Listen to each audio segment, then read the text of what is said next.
Salut les Nakamas, c'est Kenichimaru. Écoutez, une petite vidéo théorie pour vous parler du nouvel amiral, parce que j'ai fait une théorie et je pense savoir quel est son fruit du démon.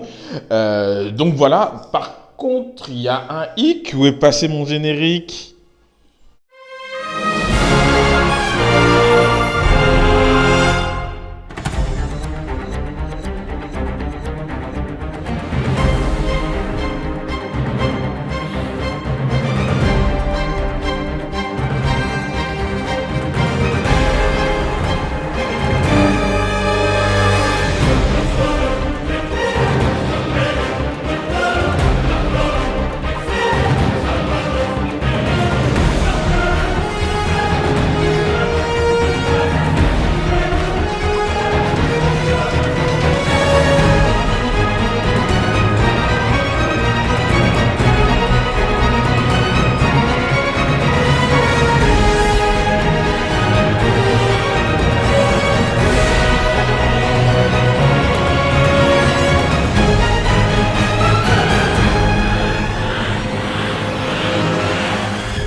Hey, oui les Nakama, écoutez, je suis de retour, vous avez vu, petit générique et tout, Kenichimaru ne fout pas rien, hein.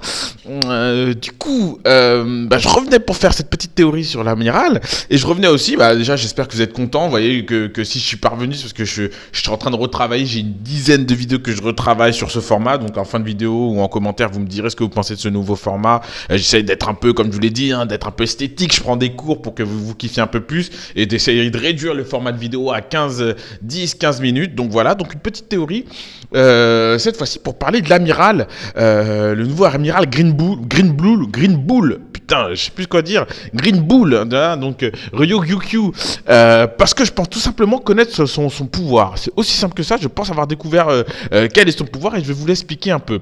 Comme vous le savez, les amiraux de la marine représentent effectivement donc la force la plus puissante, la force de frappe la plus puissante de la marine, et chaque amiral effectivement a un fruit qui est en général un fruit d'ailleurs de type Logia et jamais un Zoan.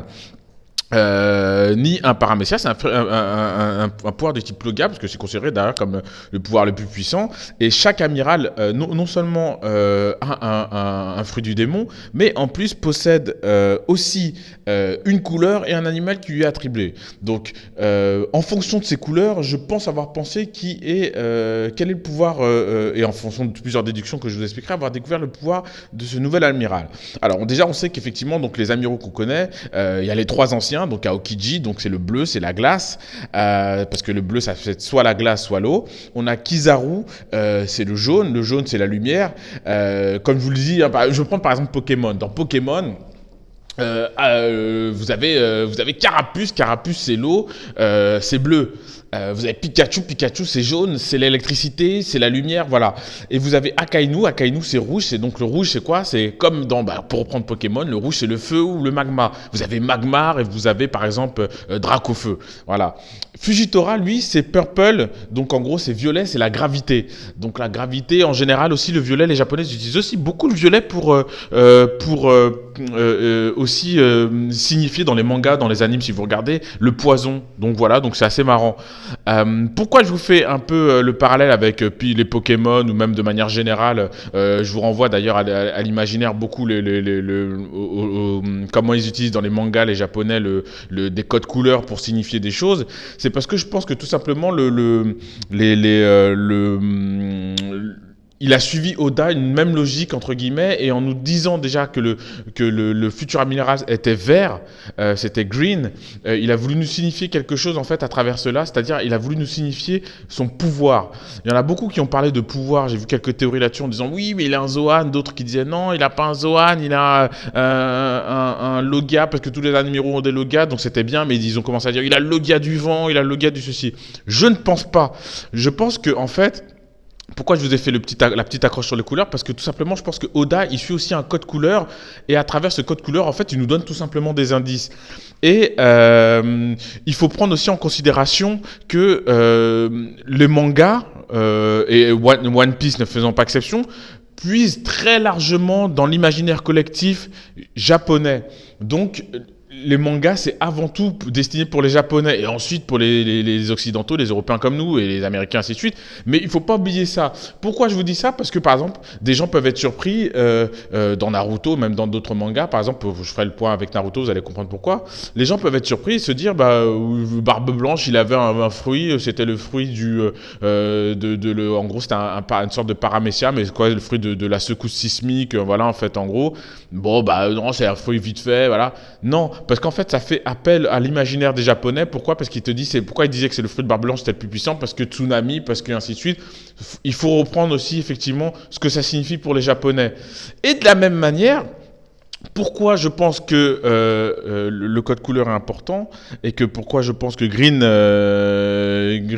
Bull, c'est-à-dire effectivement le taureau vert, le futur amiral, son pouvoir, je l'ai découvert, c'est parce que je pense Oda a réutilisé ce code couleur, mais en plus, je fais le parallèle effectivement du code couleur avec l'univers du Japon, l'univers collectif auquel ça renvoie. On voit qu'à travers les amiraux, il a utilisé effectivement la gravité, la glace, la lumière, le magma, le feu, qui est même au-dessus du feu.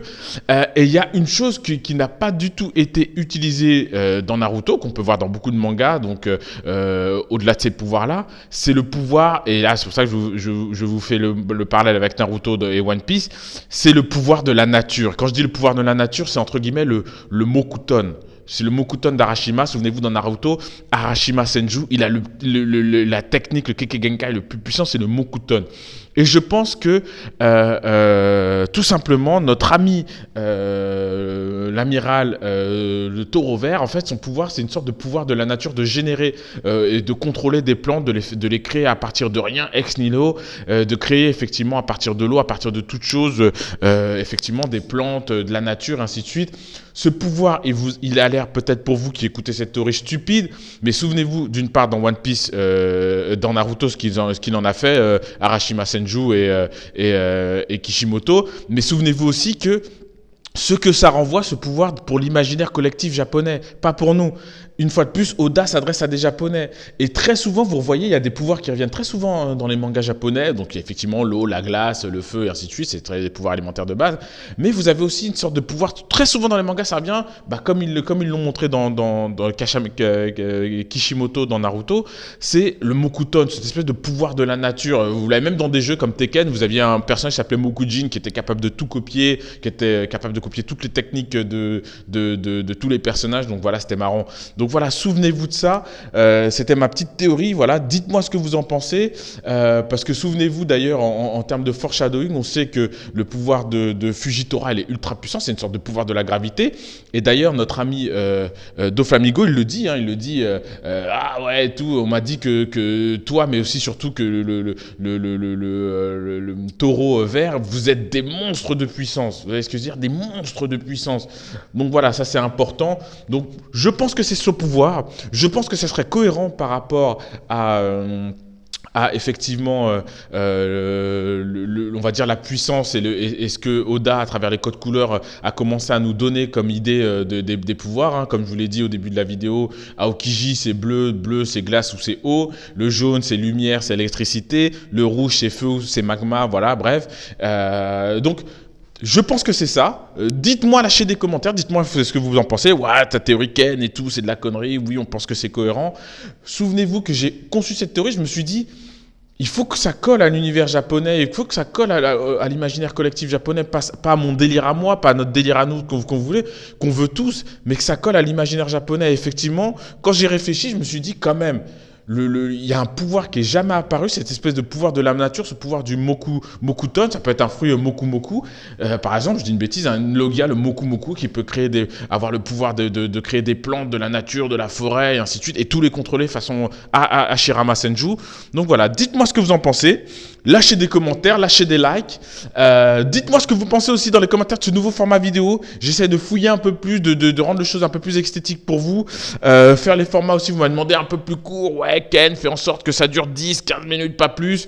Essayez aussi de mettre un peu du contenu visuel pour que vous puissiez aussi regarder un peu ce que je dis par rapport à ça. Donc voilà, n'hésitez pas à me dire ce que vous en pensez. Et puis voilà, je suis en train de convertir refaire une dizaine de mes théories pour les convertir à ce nouveau format. Donc, je risque d'en sortir très rapidement beaucoup. Donc voilà, bah écoutez les Nakamas, je vous remercie beaucoup. Et puis abonnez-vous, likez, laissez des commentaires. Souvenez-vous, comme j'ai dit dans le générique, c'est mieux d'être mon Nakama que d'être un Okama, les gars. Allez, à la prochaine, ciao.